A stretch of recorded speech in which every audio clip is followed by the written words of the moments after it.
malakas. Ngayong araw ay naitala ang pinakamainit na temperatura sa ating bansa.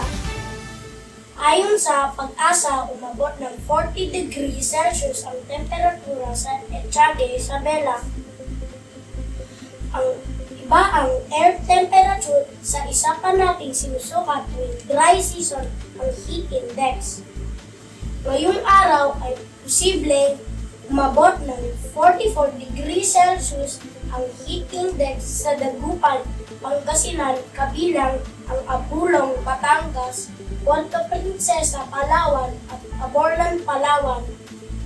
43 degrees Celsius naman sa Bacnotan, La Union, Sangli, Point sa Cavite, Pili, Camarines Sur, Iloilo City, Umaga, Iloilo at Catarman, Northern Samar.